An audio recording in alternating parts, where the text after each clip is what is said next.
Tao ay hindi pabahay lamang. Kung hindi, kailangan malapit mayroong serbisyo.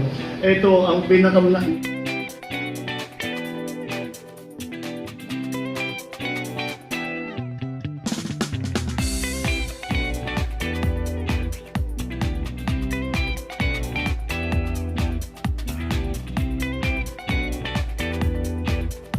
Ako ay Pilipino, taas noo kahit kanino.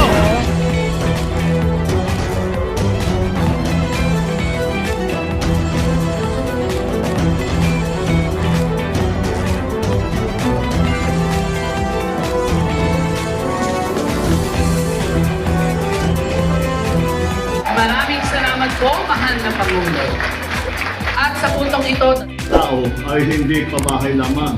Kung hindi, kailangan malapit mayroong serbisyo. Ito ang ngayon na ako nakakita na mayroong health center sa loob. Kaya yung mga nakatira dito, hindi na kailangan lumabas.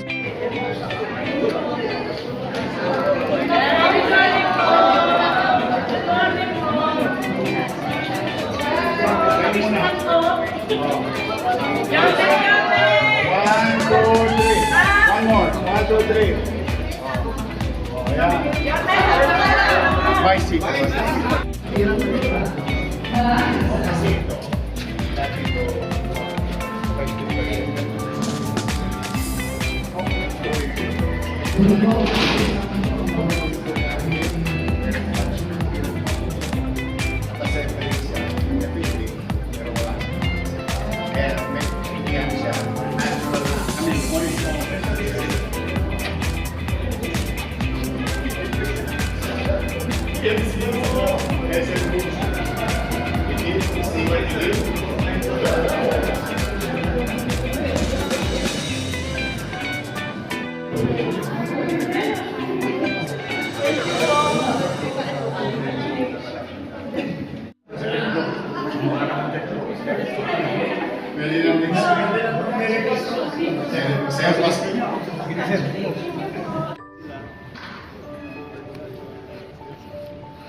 ngayon ay ating masasaksihan ang pagpapasinaya ng San Lazaro Residences na pangungunahan ng ating mahal na Pangulo kasama sina Mayor Francisco Isko Moreno Domagoso, Vice Mayor Chi Atienza, DBP President Mr. Michael De Jesus at Manila Urban Settlement Office Director Mr. Alex De Los Santos.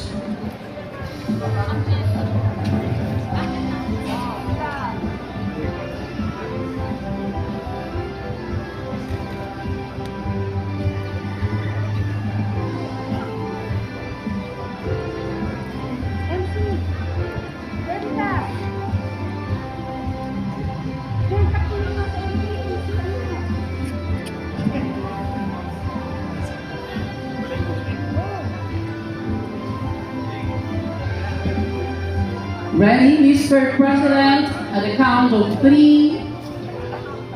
1, 2, 3. Ayan po mga kababayan ang San Lazaro Residences. Maraming salamat po, mahal na Pangulo.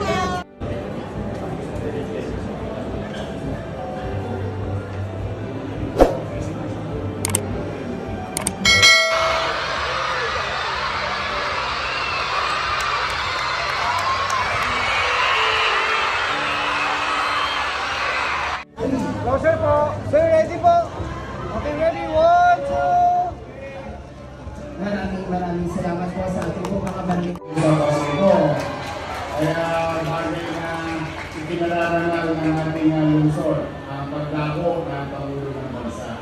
Now, before I... 1, 2, 3.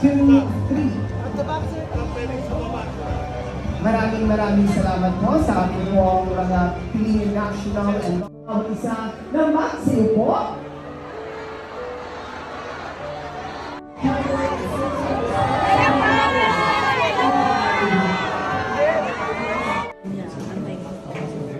Itong mga benepisyo na binibigay ng binatang pagbabang.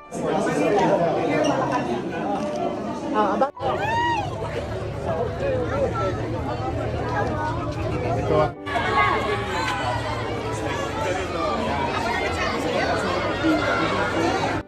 Oh, 1, 2, 3, 1, 2, 3.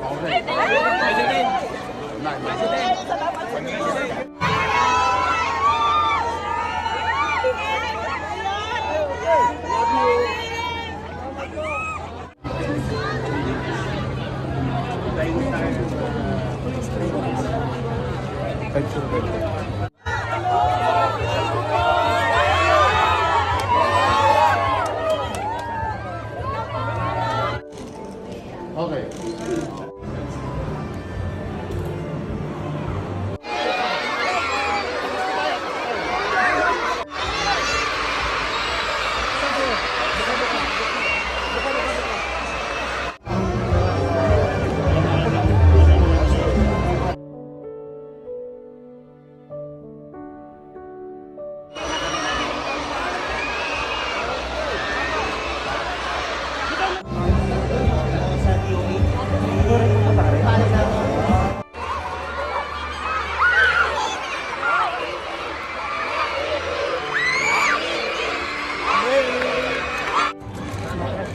Magugulabot yung talakad yan.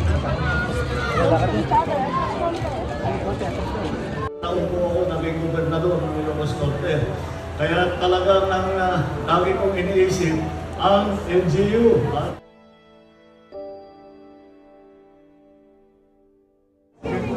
Oh, sige to. Oo, nakonta po sa yan.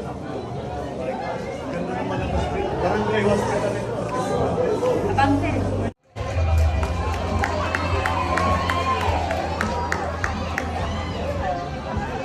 Kaya kung maayos ang management at ipaikot natin na ipaikot yung pera, ay tuloy-tuloy, hindi mauubusan ito.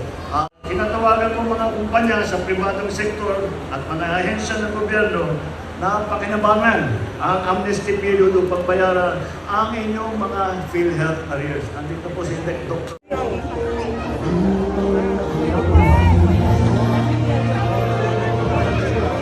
December ulit.